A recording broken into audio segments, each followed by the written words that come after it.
Salat merupakan rukun Islam yang kedua dan memang satu-satunya ibadah kata para ulama yang Allah Subhanahu wa taala perintahkan kepada umat Islam, umat Muhammad sallallahu alaihi wasallam yang diterima di langit adalah salat.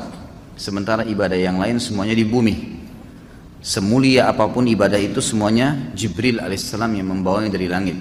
Tapi salat Nabi sallallahu alaihi wasallam diundang secara khusus untuk datang ke langit. Dan sudah masyhur kisahnya tentang Isra Mi'raj.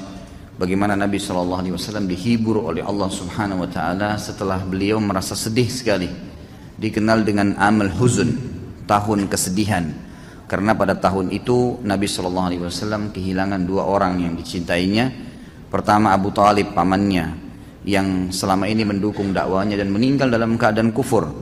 Sementara yang kedua adalah istrinya Khadijah radhiyallahu anha yang sangat luar biasa pengorbanan cintanya, kasih sayangnya, pengorbanan hartanya, dan telah dikarunia oleh Allah Subhanahu wa taala anak dari Nabi yang mulia, 6 orang anak. Akhirnya meninggal pada tahun itu dan dikenal dengan tahun kesedihan. Maka Allah Subhanahu wa taala menghibur Nabi kita Muhammad sallallahu alaihi wasallam dengan dua kejadian besar. Yang pertama kejadian masuk Islamnya jin Nusaybin. Jadi ada jin dari wilayah Irak namanya wilayah Nusaybin. Nabi SAW pada saat itu diperintahkan oleh Allah Subhanahu Wa Taala mendatangi sekitar kuburan Ma'lah, kuburan yang ada Khadijah dikubur di situ tentunya. Lalu Nabi SAW ditemani Abdullah bin Mas'ud radhiyallahu anhu, dan Abdullah bin Mas'ud mengatakan Nabi SAW menggaris sebuah garis dengan tongkat beliau dan memberikan isyarat kepada saya untuk tidak melewati garis tersebut. Lalu saya menyaksikan, kata Abdullah radhiyallahu anhu, Nabi SAW jalan sampai tinggal kecil kelihatan karena jauhnya. Dan saya tidak berani melewati garis tersebut karena Nabi SAW melarang. Maka saya melihat Nabi SAW duduk dan membaca Al-Quran. Lalu tiba-tiba Nabi SAW dikerumuni oleh orang-orang yang menggunakan baju putih yang kepala mereka seperti kendi-kendi air. Kemudian makin banyak mereka makin mengurumuni Nabi SAW sampai Nabi sudah tidak bisa saya lihat lagi.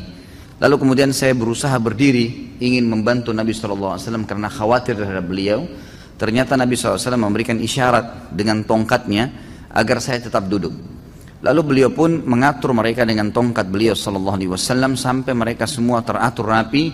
Lalu Nabi SAW mengajarkan kepada mereka tentang Islam dan Al-Quran.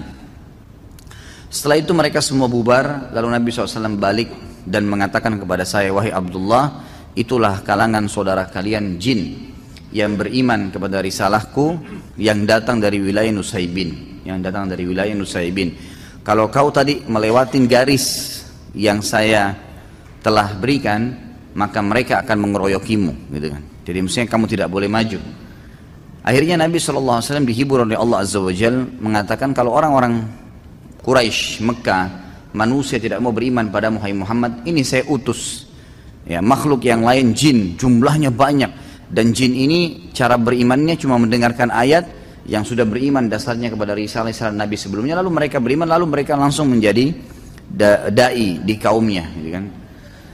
Kemudian yang kedua kejadian Isra Mi'raj, di mana Nabi SAW dinaikkan ke langit dan menerima perintah sholat. Tentu panjang lebar ceritanya, tapi Nabi SAW pada malam itu mengatakan telah datang kepada saya Jibril membawa seekor kuda yang bernama Burak, punya sayap berwarna putih, kemudian saya tunggangin atasnya dimanapun matanya memandang sebuah tempat, kakinya sudah sampai di sana.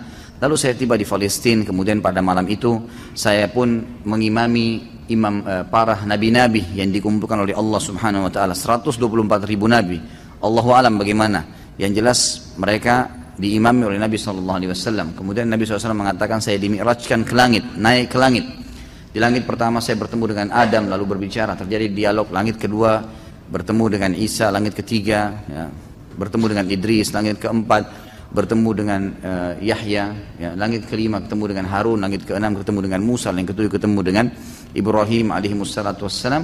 Lalu kemudian saya pun sampai di Sidratil Muntaha yang sangat indah, dipenuhi dengan permata yang besarnya seperti kuping-kuping gajah. Lalu kemudian diterangilah Sidratul Muntaha dengan cahaya Tuhanku. Lalu kemudian aku menerima 50 waktu sholat yang akhirnya diringankan. Tentu saya ringkaskan ceritanya, diringankan menjadi 5 waktu sholat yang pahalanya sama dengan 50 waktu sholat.